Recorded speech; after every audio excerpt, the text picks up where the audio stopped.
Aw ni ce aw ni yatuma a y'aw bisimila DMS TV sanfɛ foli an ta n'o b'an kanubaga n'a lamɛnbagaw bɛɛ lajɛlen Mali kɔnɔ ani Mali kɔ kan bi ye sibiri ye septembre kalo tile 6 san 2025 aw ka dɔn kibaru ni o wagati selen san'an ka da se an ka bi kunnafonibaw ma ni ka olu da aw tulo kan an bɛ aw hakilina jigin k'aw bɛ se k'an dɛmɛ ni kunnafoni kan ni na carili ani k'aw hakilinaw di hakilina diyɔrɔ la wale kɔfɛ bi kunnafoniba minnu b'an bolo ni ka olu da aw tulo kan dɔw bɛ tali kɛ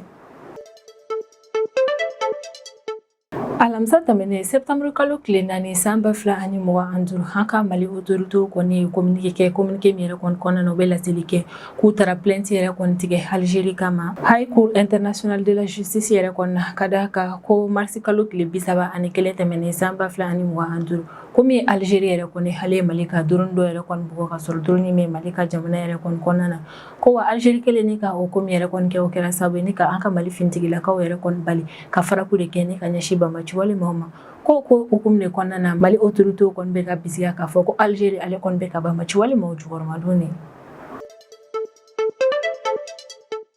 araba tɛmɛnen septembre kalo tile 3 san 2025 an ka Mali ministre de la refondation ale kɔni bɛ communiqué min yɛrɛ kɔni kɔnɔna na bɛ laseli yɛrɛ kɔni kɛ ko an ka Mali fonctionnaire ba 36 ni dɔɔni minnu yɛrɛ kɔni ma enregistré ni olu tɔgɔ yɛrɛ kɔni ma don subahana mansin yɛrɛ kɔni kɔnɔna na komi an ka Mali autoritew ye k'u kɔni kalo 3 délai di o man ma ni o kalo 3 in yɛrɛ kɔni a bɛ daminɛ septembre kalo tile 8 nata in na ni ka a kun cɛ décembre kalo tile 8 nata in na san 2025 ko ni kalo 3 délai yɛrɛ kɔni tɛmɛna ka sɔrɔ maa o maa yɛrɛ kɔni ma t'i ka enregistrement yɛrɛ kɔni kɛ i ma t'i ka identification kɛ komi yɛrɛ kɔni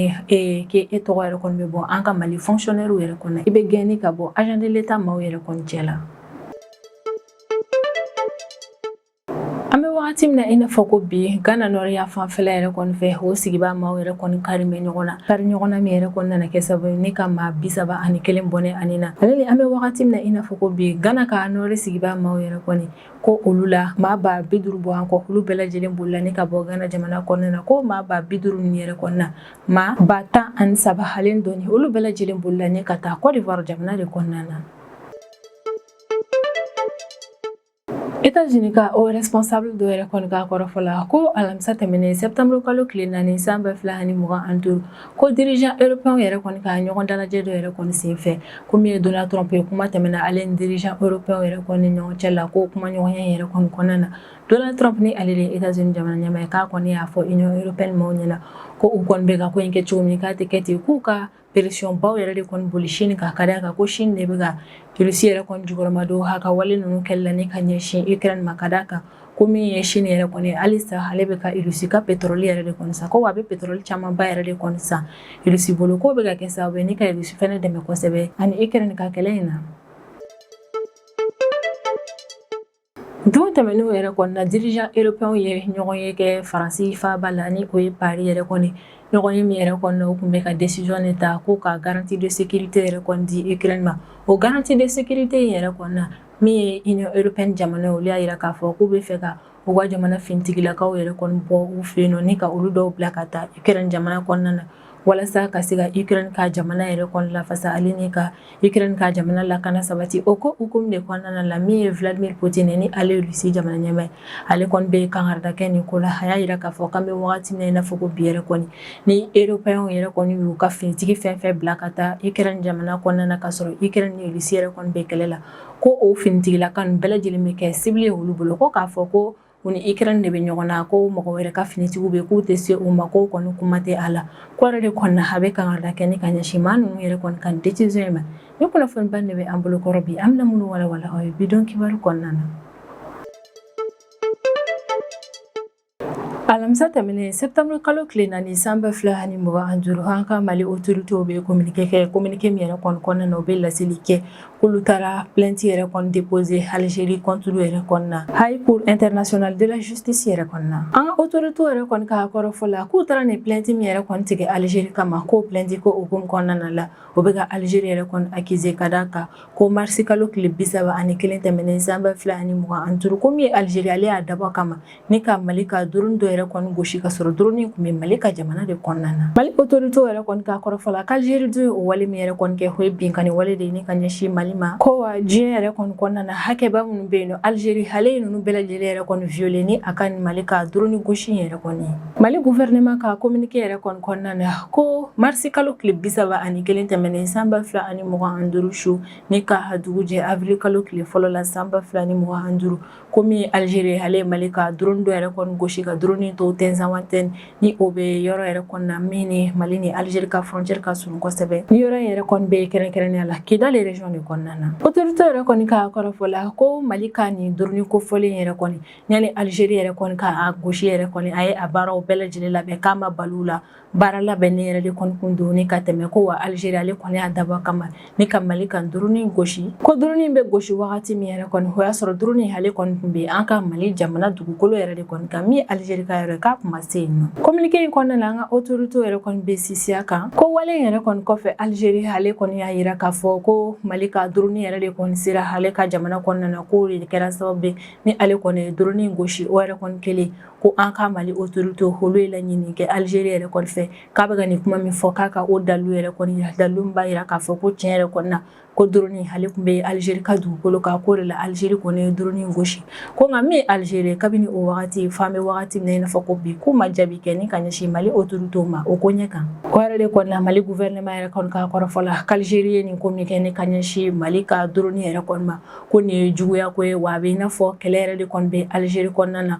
ko nin tɛ teriɲɔgɔnma filaw yɛrɛ kɔni k'a ko kɛta ye ni ka ɲɛsin ɲɔgɔn ma ko chef des Nations Unies yɛrɛ kɔni kɔnɔna na o sariya dɔ yɛrɛ kɔni bɛ min bɛ tali kɛ ko ni ko yɛrɛ kɔni tɛmɛna jamanaw ni ɲɔgɔn cɛ la k'a man ka togoya si la yɛrɛ kɔni k'u ka kɛlɛkɛminɛnw don a ko la ko nka Algérie ale kɔni filɛ ni ka nin ko min yɛrɛ kɔni kɛ o bɛ kɛ sababu ye ni ka o charte kɔnɔfɛn yɛrɛ kɔni violer. Mali autorités ka accusation min kɛra ni ka ɲɛsin Algérie yɛrɛ kɔni ma ko accusation yɛrɛ kɔni bɛɛ la min yɛrɛ kɔni ka jugu kosɛbɛ k'o de ye ko Algérie kelen ni ka Mali kan drone yɛrɛ kɔni bi ko laɲini min kun b'a kɔnɔna na o wagati la o de kun ye k'an ka Mali fintigilakaw olu kun bɛ ka bamaci wale maa dɔw yɛrɛ de kɔni nɔna minɛ Algérie bɔra o yɛrɛ de kɔni kalama ko de la a ye Mali ka drone yɛrɛ kɔni bugɔ ni ka a bi ko o yɛrɛ dɔrɔn de kama Algérie ale kɔni ye nin ko in kɛ ɲɔtɛ a m'a kɛ kun wɛrɛ la k'a kun bɛ fɛ ka bamaci wale maa ninnu kɔkɔrɔma dunni. An kɔni bɛ wagati min na i n'a fɔ ko bi Mali gouvernement maa yɛrɛ kɔni ka kɔrɔfɔla ko Algérie yɛrɛ kɔni ale bɛ a ka jukɔrɔmadon kɛ ni ka ɲɛsin bamaci wale maa ninnu yɛrɛ kɔni ma ko wa a kɔni bɛ u lakana fɛnɛ. Kumakuncɛ kumana communiqué in kɔnɔna na an ka Mali gouvernement ma o bɛ welemada kɛ ni ka ɲɛsin maaw yɛrɛ kɔni ma minnu bɛ ka bamaci wale maaw jukɔrɔmadon ale ni maa minnu bɛ ka bamaci wale maaw yɛrɛ kɔni ka baaraw cari Sahel région yɛrɛ kɔni kɔnɔna na ko maa ninnu yɛrɛ kɔni ka fɛɛrɛ bɛɛ lajɛlen yɛrɛ kɔni latigɛ u kana na kɛ menace yɛrɛ kɔni ye Sahel basigi yɛrɛ kɔni ma. An kɔni bɛ wagati min na i n'a fɔ ko bi Algérie autorité ma olu ma jaabi kɛ ni ka ɲɛsin Mali ka nin plainte ko in yɛrɛ kɔni ma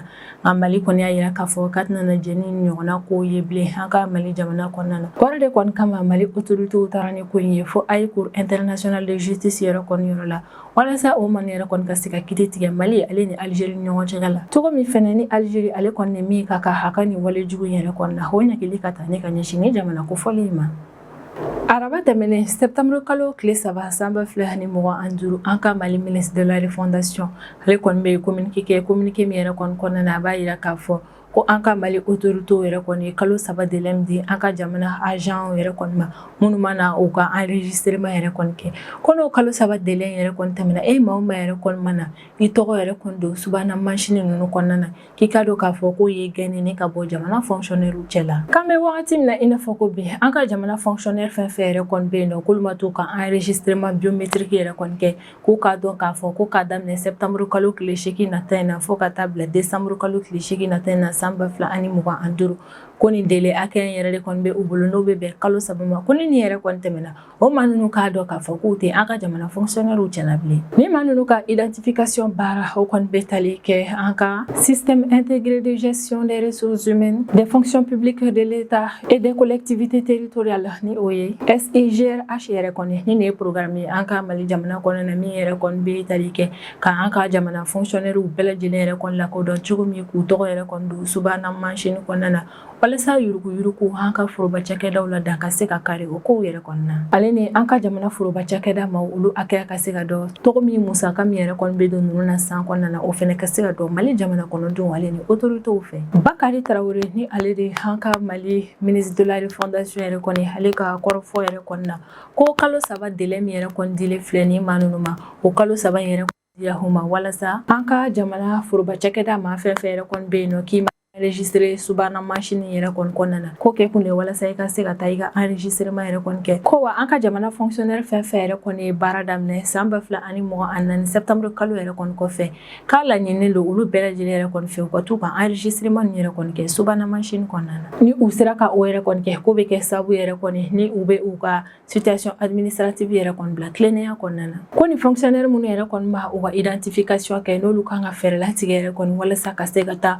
u tɔgɔw yɛrɛ kɔni to subahana machine yɛrɛ kɔni kɔnɔna na k'olu kan ka fɛɛrɛ tigɛ ni kana Bamako yɛrɛ kɔni kɔnɔna na ko n'u nana Bamako yɛrɛ kɔni u ka cakɛda maaw yɛrɛ kɔni ka ressources humaines bɛ yɔrɔ min na k'u kan ka taga yen nɔ yɛrɛ de kɔni walasa ka se ka taa u ka enregistrement kɛ ministre de la Fondation ale kɔni bɛ walawalali kɛ nin koɲɛ kan a y'a yira k'a fɔ ko n'i taara i ka identification biométrique yɛrɛ kɔni kɛ ko o kɔfɛ récépissé de contrôle physique yɛrɛ kɔni bɛ di i ma ni o kɔni ye sɛbɛn min b'a yira k'a fɔ ko e yɛrɛ kɔni nana i ka enregistrement yɛrɛ kɔni kɛ ko wa i yera ɲɛ yɛrɛ kɔni na ko walasa maa ninnu ka se ka taa u ka identification yɛrɛ kɔni kɛ SIGRH yɛrɛ kɔni na ko agent fɛn fɛn yɛrɛ kɔni bɛ yen nɔ ni nina numéro tɛ olu la k'olu kan ka taa u ka enrôlement yɛrɛ kɔni kɛ an ka Mali kura biométrique yɛrɛ de kɔni kɔnɔna na fɔlɔ k'i kɔni bɛ taa i ka nina identification yɛrɛ kɔni kɛ olu ka service yɔrɔ de la ministre de la Fondation ale kɔni bɛ kangarida yɛrɛ kɔni kɛ ko ni nin kalo 3 délai yɛrɛ kɔni banna ni o yɛrɛ kɔni kun bɛ cɛ décembre kalo tile 8 nata in na san 2025 ko fonctionnaire fɛn fɛn bɛ Mali jamana kɔnɔna na k'e kɔni ma se ka lakodɔn yɛrɛ kɔni ko an ka jamana foroba cakɛda maaw yɛrɛ kɔni ka liste yɛrɛ kɔni e tɔgɔ bɛ gɛnni ka bɔ o kɔnɔna na wɛrɛ de kɔni an bɛ welemada kɛ halisa ni ka ɲɛsin an ka foroba cakɛda baarakɛlaw yɛrɛ kɔni ma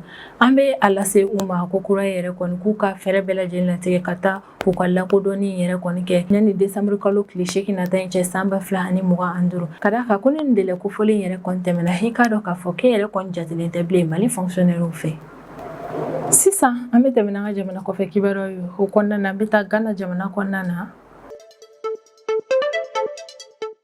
an bɛ wagati min na i n'a fɔ ko bi Ghana nɔrɔyan fanfɛla yɛrɛ kɔni fɛ o yɔrɔ sigibaa ma fɔɲɔgɔnkɔ yɛrɛ kɔni karen bɛ olu ni ɲɔgɔn cɛ la o kɛra sababu ni ka kɛlɛbaw yɛrɛ de kɔni tɛmɛ o yɔrɔ la mɔgɔw ni ɲɔgɔn cɛ la wale min yɛrɛ kɔni kɛra sababu ni ka maa caman bɔnɛ ani na ale ni maa caman yɛrɛ kɔni ka minɛn fara ɲɔgɔn kan ni ka bɔ Ghana jamana kɔnɔna na bɛ wagati min na i n'a fɔ ko kɛlɛ nin yɛrɛ kɔni daminɛna août kalo tɛmɛnen laban wagati yɛrɛ de kɔnɔna na ko wa kɛlɛ nin yɛrɛ kɔni kɛra sababu ni ka maa 31 bɔnɛ ani na ale ni ka maa 50 bɔ yan kɔ ka olu bɛɛ lajɛlen yɛrɛ kɔni kɛ ni ka u ka minɛnw cɛ ka bɔ Ghana jamana kɔnɔna na ka fɛɛrɛ ɲini ka taa jamana wɛrɛw kɔnɔna na ko Ghana nɔrɔyan fanfɛla yɛrɛ kɔni na kɛlɛ nin bɛɛ lajɛlen yɛrɛ kɔni daminɛna août kalo tile 24 tɛmɛnen de san 2025 Mbini yiri village kɔnɔna na ni nin yɔrɔ yɛrɛ kɔni ka surun kosɛbɛ Ghana ni Côte d'Ivoire frontière la ko kari ɲɔgɔnna tɛmɛna jamana kɔnɔden ninnu ni ɲɔgɔn cɛ la ko sababu bɔ dugukolo ko kɛlɛ dɔ yɛrɛ de kɔni na wale min yɛrɛ kɔni kɛra sababu ye ni ka communauté 12 maaw yɛrɛ de kɔni kun kari ɲɔgɔn na an bɛ wagati min na i n'a fɔ ko bi ko kɛlɛ in bɛɛ daminɛna wagati min yɛrɛ kɔni na dugutigi ale kɔni ye terrain dɔ feere promoteur privé tigi dɔ yɛrɛ kɔni ma ko nka a ye terrain yɛrɛ kɔni feere ka sɔrɔ a ka communauté maaw yɛrɛ kɔni ma yamaruya di a ma terrain feereli ko la ko promoteur yɛrɛ kɔni kelen ni ka terrain yɛrɛ kɔni sa ale nana fɛɛrɛ latigɛ yɛrɛ de kɔni k'a bɛna na yɔrɔ in jɔli baaraw daminɛ baara de kɔni kelen yɔrɔ sigibaa maa ninnu kɔni y'a yira k'a fɔ k'u ti jɛn ni o ko in yɛrɛ kɔni ye o yɛrɛ de kɔni kɛlen olu yɛrɛ kɔni wulila ni ka furuku yɛrɛ kɔni kɛ nɔrɔyan fanfɛla in na ko in yɛrɛ kɔni dama tɛmɛna wagati min yɛrɛ kɔni na ko wagati min yɛrɛ kɔni na u taara tasuma minɛ ni ka bila ɲɛmaa in ka so yɛrɛ kɔni na o yɛrɛ de kɔni kɛra sababu ye ni kɛlɛ in yɛrɛ kɔni dama tɛmɛna yɛrɛ a yirala k'a fɔ ko fɔɲɔgɔnkɔ in yɛrɛ kɔni kɔnɔna na muso ale ni denmisɛnnin fitininw a kɔni bɛ ka digi olu de la kosɛbɛ Ghana ka ministre de l'intérieur ni o ye Mubarak Mutanga yɛrɛ kɔni ale laseli kɛ alamisa tɛmɛnen septembre kalo tile 4 san 2025 arajo so dɔ yɛrɛ kɔni na ko Ghana jamana kɔnɔden maa 113,250 k'olu bɛɛ lajɛlen yɛrɛ de kɔni u ka mina fara ɲɔgɔn kan ni ka taa Côte d'Ivoire jamana kɔnɔna na n bɛ wagati min na i n'a fɔ ko bi Bunkani conseil régional président ale kɔni k'a kɔrɔfɔ la ko maa 13 bɔɲɔgɔnkɔ k'olu bɛɛ lajɛlen yɛrɛ kɔni taara Bunkani village 17 kɔnɔna na ko wa o yɔrɔ in yɛrɛ kɔnɔna réfugié caman yɛrɛ kɔni bɛ ka d'a kan n bɛ wagati min na i n'a fɔ ko bi Burkina Faso ka jamana kɔnɔden 30 réfugié bɛɛ lajɛlen bɛ o yɔrɔ kofɔlen in na Ghana ka organisation nationale de gestion des catastrophes ma u ka kɔrɔfɔ la ko maa 48 bɛ wagati min na i n'a fɔ ko bi olu yɛrɛ de kɔni wajibiyara ne ka wuli ka bɔ u ka duguw la ko wa o maa 48 yɛrɛ kɔnɔna a tila bɛɛ ye muso ale ni denmisɛnninw de Ghana ka organisation nationale de gestion des catastrophes ɲɛmaa yɛrɛ kɔni ka kɔrɔfɔ la ko nin y'a tile 5 yɛrɛ de kɔni attaque foyi ma tɛmɛ population ninnu ni ɲɔgɔn cɛla la ko an bɛ wagati min na i n'a fɔ ko bi maa minnu yɛrɛ kɔni u ka minɛn cɛnni ka bɔ u sigiyɔrɔw la k'olu caman yɛrɛ kɔni bɛ ka segin ko kura ye ka na village ninnu kɔnɔna na tuguni Ghana ka autorité mɔgɔw yɛrɛ kɔni y'a tiɲɛtigiya k'a fɔ ko kɛlɛ in yɛrɛ kɔni kɛra sababu ye ka maa 31 ni bɔnɛ ani na Ghana ka ministre de l'intérieur ka kɔrɔfɔ la ko walasa ka nin région kofɔlen lakana yɛrɛ kɔni sabati kan bɛ wagati min na i n'a fɔ ko bi olu ye finitigi 700 ani dɔɔni bɛɛ lajɛlen yɛrɛ de kɔni cɛ ni ka taa u sigi village in yɛrɛ kɔni kɔnɔna na ko an bɛ wagati min na i n'a fɔ ko bi couvre-feu yɛrɛ kɔni bɛ nin région in fɛnɛ kɔnɔna na Savane région ministère yɛrɛ kɔni ka kɔrɔfɔ la ko basigi yɛrɛ kɔni bɛ ka na région in kɔnɔna na dɔɔni ko wa an bɛ wagati min na i n'a fɔ ko bi dugutigiw ale ni yɔrɔ maakɔrɔba ni yɛrɛ kɔni u bolo di ɲɔgɔn ma ka baaraw yɛrɛ kɔni kɛ ɲɔgɔn bolo walasa min ye fɔɲɔgɔnkɔ kura yɛrɛ kɔni fɛrɛ ka tigɛ o kɔni kana na tɛmɛ population ni ɲɔgɔn cɛ la don nataw la comité dɔ yɛrɛ kɔni sigi bɛ sen kan Ghana jamana kɔnɔna na comité min ka baara yɛrɛ kɔnɔna na kɛ sɛgɛsɛgɛli baara de walasa ka se ka dɔn kun min yɛrɛ kɔnɔna na ni nin fɔɲɔgɔnkɔ in ye population ni ɲɔgɔn cɛ la ale ni ka fɛrɛ latigɛ yɛrɛ kɔni bɛn ale ni kelenya u ka se ka sabati ni yɔrɔ sigira maa ninnu ni ɲɔgɔn cɛ la Ghana autorité mɔgɔw yɛrɛ kɔni y'a yira k'a fɔ k'u bɛ welemada kɛ ni ka ɲɛsin population yɛrɛ kɔni ma k'u ka to basigi yɛrɛ kɔni kɔnɔna na ko sanga ani wagati ni fɔɲɔgɔnkɔ yɛrɛ kɔni tɛmɛna population ni ɲɔgɔn cɛ la k'a ka kan u ka sigi ka fɔ yɛrɛ de kɔni kɛ ko in na min ye kriminalw yɛrɛ kɔni talen ɲɔgɔn kama k'a fɔ k'aw bɛ kɛlɛ yɛrɛ kɔni kɛ ko nafa foyi yɛrɛ kɔni tɛ u la n'an kɔni bɛ wagati min na i n'a fɔ ko bi ni jamana kɔnɔden ninnu ka fɔɲɔgɔnkɔ kɛra sababu ye ni ka maa 31 bɔnɛ ani na maa 50 bɔɲɔgɔnkɔ olu bɛɛ lajɛlen bolila ni ka bɔ u sigiyɔrɔ yɛrɛ kɔnɔna ni o maa 50 ni yɛrɛ kɔnɔna maa 13 olu bɛɛ lajɛlen bolila ni ka taa Côte d'Ivoire jamana de kɔnɔna na an bɛ wagati min na i n'a fɔ ko bi nka autorités kɔni y'a yira k'a fɔ ko basigi bɛ ka na yɔrɔ in na ka d'a kan ko minnu yɛrɛ kɔni bolila ka bɔ u sigiyɔrɔ la k'u caman bɛ ka segin ko kura ye ni ka na u sigi u ka duguw la États-Unis o responsable dɔ ka kɔrɔfɔ la ko alamisa tɛmɛnen septembre kalo tile 4 san 2025 ko États-Unis jamana ɲɛmaa ni o ye Donald Trump yɛrɛ kɔni ko o kɔni ye a fɔ européens yɛrɛ kɔni ɲɛna k'u ka pression kɛ Chine yɛrɛ kɔni ka d'a kan bɛ wagati min na i n'a fɔ ko bi ko Chine ale yɛrɛ kɔni bɛ ka Russie jukɔrɔma don a ka nin kɛlɛ in na ni ka ɲɛsin Ukraine ma don tɛmɛnenw yɛrɛ kɔni na dirigeants européens ni olu kɔni ye Ukraine jɛɲɔgɔn ye yɛrɛ kɔni olu tun bɛ ɲɔgɔn ye dɔ la Faransi faaba la ni o ye Paris ko o réunion yɛrɛ de kɔni senfɛ kumaɲɔgɔnya tɛmɛna dirigeants européens ni États-Unis jamana ɲɛmaa ni ɲɔgɔn cɛ la ni o ye Donald Trump yɛrɛ kɔni ko wa o kuma yɛrɛ de kɔni senfɛ Donald Trump ale kɔni y'a fɔ dirigeants européens ye ko européens yɛrɛ kɔni kan ka ban Russie ka pétrole yɛrɛ kɔni sanni ma de min ye Ukraine jamana ɲɛmaa ye n'o ye Volodymyr Zelensky yɛrɛ kɔni a yirala k'a fɔ k'o fɛnɛ sen donna nin kumaɲɔgɔnya in na wa kabini wagati tɛmɛnenw yɛrɛ kɔni na Volodymyr Zelensky ale kɔni y'a yira k'a fɔ ko Union européenne maaw yɛrɛ kɔni bɛ ka Russie ka pétrole min yɛrɛ kɔni san ko o ko in yɛrɛ kɔni man di Donald Trump ye fiyewu ko wa jamana minnu yɛrɛ kɔni bɛ Union européenne yɛrɛ kɔni na ko olu yɛrɛ kɔni bɛ Russie ka pétrole san o jamana dɔw ye Hongrie ni Slovaquie yɛrɛ kɔni Volodymyr Zelensky yɛrɛ kɔni ka kɔrɔfɔ la k'u ka kumaɲɔgɔnya yɛrɛ kɔni kɔnɔna na ale ni Donald Trump yɛrɛ kɔni da sera kuma dɔw yɛrɛ kɔni ma ni o bɛ tali kɛ sanction kuraw de tali la Russie kama ale ni Ukraine ka sanfɛla yɛrɛ kɔni lakanani la Russie ka attaque contre la Donald Trump na ale de États-Unis jamana ɲɛmaa ye n'an bɛ wagati min na i n'a fɔ ko bi ni maa kofɔlen ale bɛ ka fɛrɛ latigɛ ni ka Russie ni Ukraine ka kɛlɛ yɛrɛ kɔni ba yirala k'a fɔ ko Donald Trump ale ka cɛsiri baara yɛrɛ kɔni ma se ka nɔbɔ wa an bɛ wagati min na i n'a fɔ ko bi Donald Trump ale bɛna décision kura min yɛrɛ kɔni ta Russie ni Ukraine ka kɛlɛko yɛrɛ kɔni kan ni États-Unis autorités olu kɛmɛ ni ka u makun o ko kan kosɛbɛ u ma maa si la kunnafoni u ka décision nata ninnu na nka min yɛrɛ kɔni ye États-Unis mɔgɔw yɛrɛ kɔni olu ye sanction secondaire dɔw yɛrɛ kɔni ta Inde yɛrɛ kɔni kama ka d'a kan ko Inde ale bɛ halisa Russie ka pétrole san nka kabini o wagati fo ka na se an bɛ wagati min na i n'a fɔ ko bi min ye États-Unis autorités maaw ye o ma sanction foyi ta ni ka ɲɛsin Chine yɛrɛ kɔni ma ka d'a kan Chine yɛrɛ kɔni ye jamana ye min bɛ Russie ka pétrole caman yɛrɛ kɔni san wa an bɛ wagati min na i n'a fɔ ko bi Chine ale ni États-Unis maaw yɛrɛ kɔni bɛ négociation yɛrɛ kɔni na droit de douane ko in yɛrɛ kɔni na nka k'a bɛ n'a fɔ ni zen Donald Trump ale yɛrɛ kɔni dimi bɛ Chine kɔrɔ kosɛbɛ o de la a y'a fɔ dirigeant européen yɛrɛ kɔni ɲɛna k'u ka pression yɛrɛ kɔni boli Chine kan kosɛbɛ ka d'a kan ko Chine ko ale kɔni bɛ ka Russie jukɔrɔma don ani Ukraine ka kɛlɛ in na ni Russie ka pétrole caman sanni wa tarata tɛmɛnen septembre kalo tile 2 san 2025 min ye Donald Trump yɛrɛ kɔni ale ye Chine jamana ɲɛmaa yɛrɛ kɔni ni o ye Xi Jinping ye a ye o accusé yɛrɛ kɔni kan bɛ wagati min na i n'a fɔ ko bi ko Chine k'ale kɔni bɛ ka dabali jugu tigɛ États-Unis yɛrɛ kɔni kama k'a ka o dabali jugu tigɛ yɛrɛ kɔni na k'a bɛ ka Russie ale ni Corée du Nord yɛrɛ de kɔni fara a kan walasa u ka jɛ ɲɔgɔn fɛ ni ka kojugu kɛ États-Unis na a kɔni bɛ wagati min na i n'a fɔ ko bi dirigeant européen olu kɔni ma kuma fɔlɔ ni ka ɲɛsin Donald Trump yɛrɛ kɔni ka nin kuma yɛrɛ kɔni ma wa n'i y'a ta k'a lajɛ kabini wagati jan tɛmɛnenw yɛrɛ kɔni na Donald Trump ale y'a yira k'a fɔ ko Union européenne maaw yɛrɛ kɔni bɛ ka pétrole san min kɛ Russie fɛ yen nɔ ko o man di ale yɛrɛ kɔni nka o n'a ta min ye Union européenne maaw ye olu m'a dabila Donald Trump ale kɔni bɛ ka conseil min d'u ma an bɛ wagati min na i n'a fɔ ko bi o de k'u yɛrɛ kɔni ka pression kɛ Chine kan ka d'a kan ko Chine halisa ale bɛ ka continuer ni ka Russie yɛrɛ kɔni ka pétrole caman san ko bɛ kɛ sababu ye ni ka Russie yɛrɛ kɔni dɛmɛ kosɛbɛ ani Ukraine ka kɛlɛ in na walasa ka dan sigi an ka bidon kibaru la an bɛ taa Russie jamana kɔnɔna na wagati min dirigeant européen olu kɔni bɛ hakilisigi kuma fɔ k'a yira k'a fɔ ko garantie de sécurité k'olu kɔni bɛ o di Ukraine yɛrɛ kɔni ma o wagati kelen yɛrɛ kɔni na min ye Vladimir Poutine n'o ye Russie jamana ɲɛmaa ale bɛ kangarida kɛ o ko in na Vladimir Poutine yɛrɛ kɔni ka kɔrɔfɔ la ko ni européen yɛrɛ kɔni u ka finitigi fɛn fɛn bila ka taa Ukraine yɛrɛ kɔni jamana kɔnɔna na ka sɔrɔ Ukraine ale ni Russie yɛrɛ kɔni bɛ kɛlɛ la k'u k'a dɔn k'a fɔ ko finitigilakaw bɛɛ lajɛlen bɛ kɛ Russie ka mugujugu yɛrɛ kɔni ka cible ye kunun juma de septembre kalo tile 5 san 2025 Russie jamana ɲɛmaa ale bɛ ni kangarida in yɛrɛ kɔni kɛ a y'a yira k'a fɔ yɛrɛ kɔni ko européen ka finitigi fɛn fɛn yɛrɛ kɔni mana na taa u sigi Ukraine yɛrɛ kɔni jamana kɔnɔna na k'olu bɛɛ lajɛlen bɛ se ka kɛ Russie ka cible ye k'i mana kɛ jamana o jamana ka finitigi yɛrɛ kɔni ni a kariya yɛrɛ kɔni e minɛ ka i sen bila Ukraine yɛrɛ kɔni jamana kɔnɔna na kɛrɛnkɛrɛnnenya la ni wagati yɛrɛ kɔnɔ na wagati min na Ukraine ale ni Russie kari bɛ ɲɔgɔn na n'u ka kɛlɛw yɛrɛ kɔni ɲagalen don k'i k'a dɔn k'a fɔ ko kabini o wagati yɛrɛ kɔni na min ye Russie yɛrɛ kɔni ale kɔni bolo